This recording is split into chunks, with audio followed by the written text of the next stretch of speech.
Fala aí galera, meu nome é Rodrigo. Hoje eu trago para vocês aqui os testes do AMD Ryzen virtualizado, como é que ele se sai frente ao AMD FX, que era a máquina que eu possuía anteriormente. Eu fiz os testes usando o Hypervisor Hosted e eu vou explicar para vocês como é que funciona isso direitinho.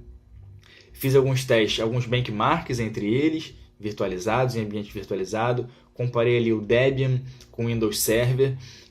Não é um teste muito profundo, mas dá para a gente tentar tirar aí algumas dúvidas de quem é mais rápido ou não, se existe ou não essa diferença. Então eu acho que ficou bem legal.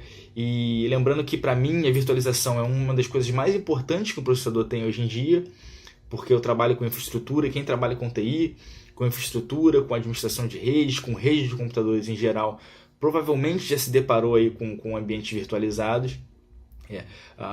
Os ambientes virtualizados eles tomaram de vez o mercado, né? E agora a virtualização em nuvem com o Azure e com o Amazon AWS. Você praticamente não vê mais máquinas reais sendo utilizadas em ambientes de TI, em data center, tudo virtualizado. Então a vantagem de você ter um bom processador para você testar todo esse ambiente virtualizado na sua casa é muito grande. É muito grande. Você pode praticamente testar todo o seu ambiente lá, virtualizar ele. Claro que você não vai botar lá 50 máquinas, você vai botar uma máquina dentro de uma VLAN para simbolizar, para representar toda uma rede. E você pode botar um firewall, você pode botar um AD, você pode fazer o que você quiser ali. Então, por conta do número de cores e número de threads, o AMD Ryzen é uma ótima opção hoje em dia para quem está estudando TI, para quem está estudando para a área de infraestrutura. A gente vai ver aí como é que ele se sai com os testes virtualizados. Vamos lá para o vídeo. Bom, para quem não sabe como funciona uma máquina virtual ou o que é uma máquina virtual é basicamente um sistema operacional que roda em cima de um software, ele roda sobre um software. Existe basicamente dois tipos de hypervisors, né, que são os virtualizadores, que é o hosted, que ele roda em cima do seu sistema operacional, em cima da sua máquina Windows ou Linux. E a gente tem como exemplo o QEMU, o VirtualBox da Oracle, né, que era da Sun. A gente tem também o VMware Workstation. E o outro são os nativos, só que rodam diretamente no hardware ali. Você tem o ESXi, o Zen Server da Citrix. E você tem também o Hyper-V da Microsoft. Todos eles rodam diretamente no hardware ali. Vou mostrar para vocês como é que funciona mais ou menos as camadas deles. E são sistemas muito utilizados hoje em dia, principalmente o ESXi da VMware.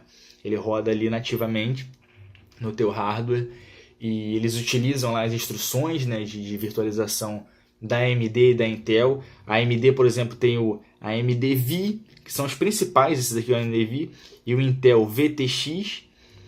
Essas instruções elas estão presentes em basicamente todos os computadores aí depois de 2005, 2006, que foi quando a Intel, em paralelo com a AMD, mas não junto, começaram a trabalhar lá em virtualização de instruções x86.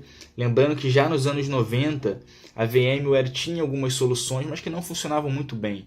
Então elas precisaram ser impulsionadas ali pela AMD e pela Intel para que viesse a ter mais uma participação maior no mercado. Essas instruções vieram para melhorar o acesso ao hardware, né, da máquina real, né, em ambiente virtualizado, como a IOMMU, que te ajuda ali a você utilizar via DMA, né, fazer um pass-through, tentar utilizar ali da melhor maneira possível o hardware real da tua máquina, acessar a memória dele diretamente via DMA. E as primeiras instruções já vinham com isso daí, já vinham com a IOMMU. Hoje em dia isso é muito utilizado quando você precisa virtualizar muitas placas de rede, ou você precisa virtualizar placas gráficas, né, essas placas mais robustas aí da NVIDIA e da AMD. Geralmente é usado a IOMMU. Lembrando também que as instruções de virtualização da Intel elas são um pouco mais complexas e completas do que as da AMD. A Intel tem soluções para virtualização de placas de rede e também de PCI Express, por exemplo, a Amazon AWS roda ali praticamente toda em cima utilizando as instruções de SR-IOV, né, que é da Intel, que utiliza ali, ajuda a virtualização da PCI Express, melhora o desempenho do PCI Express, melhora o desempenho também dos discos, né? Do acesso aos discos e também de tudo que está ali no PCI Express. O Amazon AWS roda praticamente todo em cima dessas instruções aqui da Intel, e são coisas que a AMD ainda não está trabalhando ali. Eu não sei como é que vai ficar isso em relação à AMD, visto que a AMD está apostando bastante nessa arquitetura EPYC, né? Nesses servidores aí baseado no Ryzen, e vai ter que trabalhar muito, né, para conseguir tomar o mercado aí, porque o mercado é praticamente composto por Xeon. Eu só vejo Xeon. E quando você trabalha lá com algumas arquiteturas específicas, né, o Spark da Oracle também tem uma grande parcela do mercado, e a arquitetura Power da IBM também. Eu não vejo muita coisa de AMD aí no mercado não, mas vamos ver como é que a AMD vai se sair nisso aí.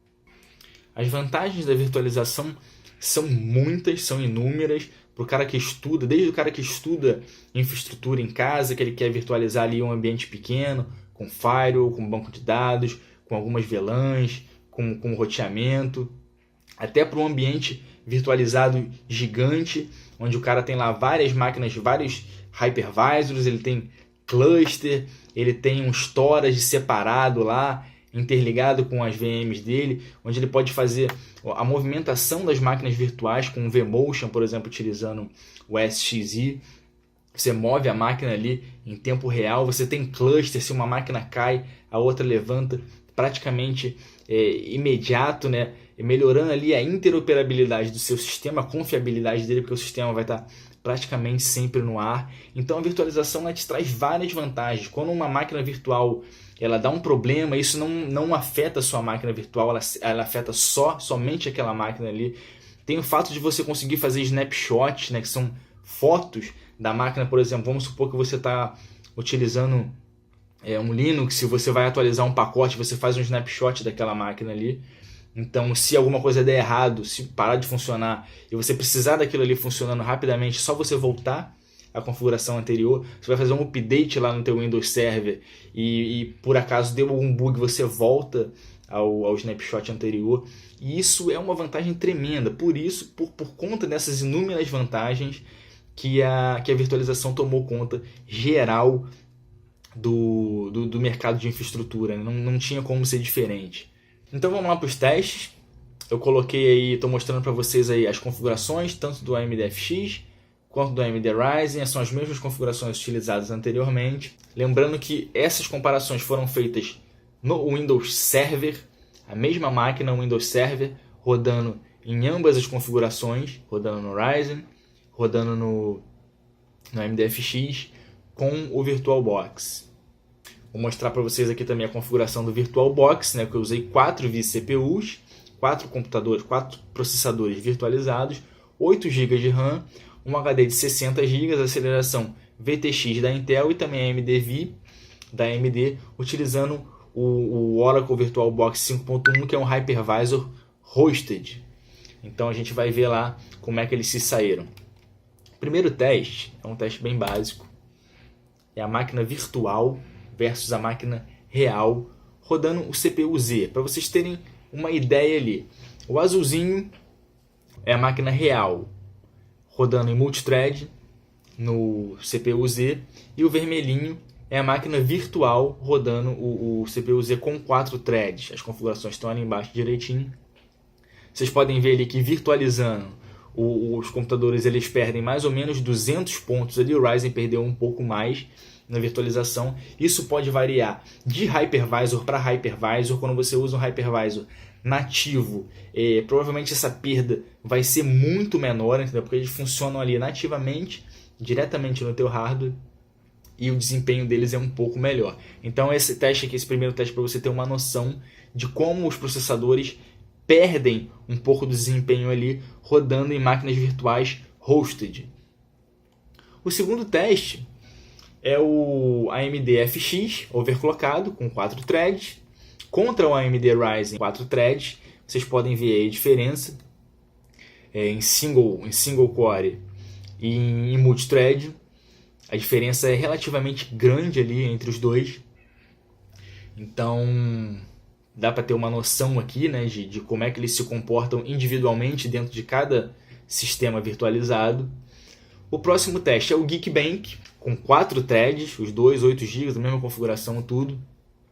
O Ryzen conseguiu cerca de 3.000 pontos a mais em multithread do que o AMD FX. O próximo teste é um teste entre dois hypervisors hosted, que é o VMware Workstation 12 e VirtualBox 5.1. Teve ali uma diferença boa, cara. Uma diferença boa no multithread em vantagem do VMware. Eu gosto mais de utilizar no hosted o VirtualBox, mas o VMware saiu um pouco melhor, ambos com o Ryzen em estoque. O desempenho ali foi baixo, foi pouca diferença em single thread, mas em multithread a diferença foi bem grande. Isso aqui foi apenas um teste entre os hypervisors, né? Existem outros, né? Se você usa Linux, você pode usar outro virtualizador. Aí aqui começam os testes entre o Linux Debian 9.1 e o Windows Server 2016. Bom, o que eu tentei mostrar aqui? Se existe alguma diferença entre um sistema ou outro. Se um sistema é mais rápido do que o outro, ambos com a mesma configuração, ambos atualizados, mais atualizados possível. E aqui a gente vê, o primeiro teste que eu usei foi o Blender. Eu baixei lá o Splash Demo Sampler, que você tem lá no site já do Blender, você consegue baixar ele. E para renderizar essa imagem aí, o Linux demorou 4 minutos e 22 segundos, enquanto o Windows demorou ali 5 minutos. Uma vantagem pequena, mas que dependendo se for uma coisa muito grande, né, se for uma tarefa muito grande, esse tempo pode ser favorável ali, bem favorável em relação a favor do Linux, né, em relação ao Windows. O segundo teste ali foi dentro do VirtualBox também, o Agisoft Photoscan 1.3, eu usei o Doll Sampler, né, que é uma bonequinha lá. Ele pega várias imagens e ele renderiza em 3D essas imagens. Ele faz a renderização. Mais uma vez, uma vantagem para o Linux em relação ao Windows Server. Ele demorou ali 5 minutos e 16 segundos, enquanto o Windows demorou 5 minutos e 49 segundos. Mais uma vez, se for uma imagem maior, se for um projeto maior, você vai ter vantagens aí trabalhando com Linux. E agora é o Geekbench. E o Geekbench, ele tá me dando umas complicações, eu tenho procurado bastante coisa. Por que o AMD Ryzen real ele pontua menos do que o Linux Ubuntu? Pelo que eu tenho visto, pelo que eu tenho procurado, isso não acontecia anteriormente. Eu lembro que na época do Windows 8, o Windows 8 pontuava bem mais, na época do Geekbench 3 pontuava bem mais do que o Linux. E agora, pelo menos no AMD Ryzen, eu vi no Xeon, essa diferença, essa discrepância não acontece, cerca de 4.000 pontos não acontece. E eu queria ver aqui também como ele se sai virtualizado, se na virtualização isso acontece realmente ou não. E para minha surpresa, não. Virtualizado no Windows Server, o Ryzen se saiu melhor do que o Linux. Pelo menos em multithread. Em single thread ele perdeu. Eu fiz esse teste várias vezes, todos os resultados foram muito próximos. E para tirar uma prova real disso tudo, o que eu fiz? Eu virtualizei também o Windows 10. E o resultado dele foi muito próximo, praticamente idêntico ao Windows Server 2016. O que isso quer dizer? Quer dizer que eu não consegui entender a lógica disso daqui. Porque quando eu utilizo a máquina real, ele perde cerca de 4.000 pontos para o Linux. A máquina real perde cerca de 4.000 pontos para o Linux. Quando eu uso apenas 4 threads ali dentro de um ambiente virtualizado, o Windows se sai melhor. E isso é muito estranho, eu preciso pesquisar mais sobre isso. Não sei se é a compilação do Geekbench 4, não sei se não está otimizado para o Ryzen. Não sei, cara, não sei. Mas pode ser alguma diferença das threads, que o Linux trabalha com threads POSIX, o Windows trabalha com threads em cima da API Win32. Existem vários artigos inclusive no site da Intel, dizendo que as threads em API, no caso do Windows, são melhores que as threads POSIX. Cada um diz uma coisa, esse é um assunto muito lá por baixo. Se você é um cara que é programador aí, que usa threads, que usa Windows ou Linux, se você puder deixar nos comentários aí alguma explicação para esse tipo de situação aqui, porque eu não consegui achar uma explicação para isso. O próximo teste é o Prime Sieve.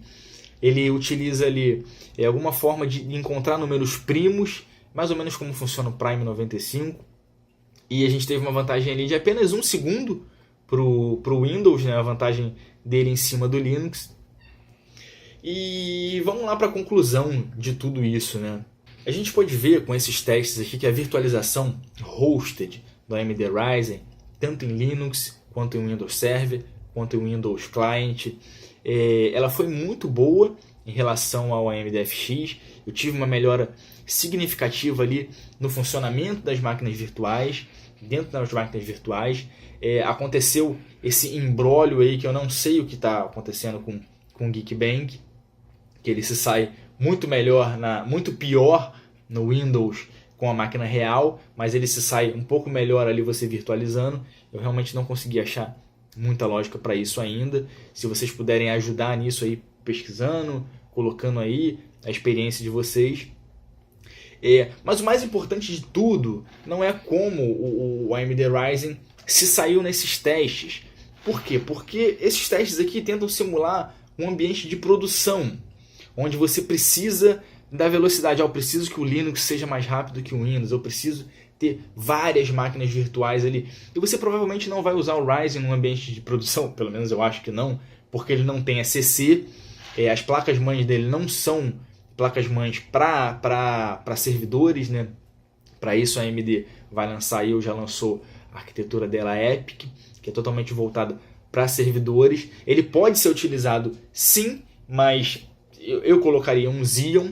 Só que a vantagem do Ryzen é que ele é um processador para desktop. Ele é um processador para desktop com 16 threads, relativamente barato. E com 16 threads você consegue rodar máquina virtual para burro. Pelo menos 10 máquinas virtuais aí sem ter problema nenhum. Quando você vai rodar máquina virtual Linux, você vai testar um firewall, seja um firewall em BSD, seja um firewall em Linux. Você vai testar algum virtual appliance já pronto, alguma máquina virtual já pronta. Você vai testar o Windows Server, você vai testar o Windows Client. Você vai usar ali muito pouquinho, principalmente em Linux, com 512 megas ali, sem interface gráfica, ele já roda perfeitamente. Já fica liso, entendeu? Você consegue fazer tudo o que você precisa. Quando você vai rodar um Windows, você precisa colocar ali um pouco mais, talvez 2 processadores, ou um Windows Server no caso. 2 processadores, um pouco mais de memória RAM, você vai instalar o AD lá, a máquina senta, o Windows Server. Eu acho o Windows Server muito lento, entendeu? Embora as aplicações que rodem nele rodam muito rápidas, mas a interface dele ali, ele é muito carregadão, entendeu? Eu sempre achei isso desde a versão 2000, 2003 foi assim, 2008 é assim, todos eles são bem pesados. Então quando você instala o AD ali, a máquina senta, entendeu? Então aí você quer testar Group Policy, quer testar o System Center, quer testar o SQL Server, quer botar um Oracle para funcionar. Cara, tudo isso você consegue fazer no AMD Ryzen. E por exemplo, no AMD FX, rodando mais de 5 máquinas ali, eu já começava a sentir umas travadas, sentir que o sistema estava pesado. E isso não acontece com o Ryzen. O Ryzen consegue levar muito bem ali na virtualização por conta do grande número de threads que ele possui. E hoje em dia, se você quiser um computador um processador de 16 threads aí que não seja o Ryzen, você vai ter que partir para alguma solução da Intel, que lógico, tem ali muito mais instruções, as instruções muito mais complexas, muito mais bem trabalhadas para virtualização, mas você vai pagar por isso e pode pagar muito caro. Talvez não valha tão a pena. Para o cara que está só estudando, o cara que estuda, que quer virtualizar o ambiente dele, que quer fazer alguns testes, o Ryzen é perfeito para isso. Ele se sai muito melhor do que o AMD FX, ele se sai muito melhor do que um Core i7, porque eu já utilizei um Core i7 que eu digo de 8 threads, né, 4 núcleos, 8 threads, porque eu já virtualizei muita coisa também com Core i7. Com Core i5 era muito difícil, com Core i3 você fazer virtualização é impossível, entendeu? Ele funciona, mas você vai virtualizar ali mais 2, 3 máquinas, vai botar o Windows Server, vai botar o Exchange, acabou Core i3, acabou o Core i5, o AMD Ryzen ainda funcionava, bonitinho. Então, essas são as minhas considerações para você que está estudando infraestrutura, para você que estuda virtualização, seja ela hosted para você testar tudo lá, seja o cara que quer colocar lá uma virtualização nativa e montar um ambiente dele com a AMD Ryzen também é uma plataforma muito barata. Você também encontra vários Xeon aí, mas eu acho que o Ryzen ainda é uma opção melhor do que esses Xeons antigos que você encontra aí no mercado, né? Porque o single core dele também é muito forte. Então, a minha recomendação aí, se você está procurando um bom processador para poder estudar, infra, para poder trabalhar e colocar o seu pequeno ambiente lá virtualizado com algumas máquinas virtuais, o Ryzen se sai muito bem.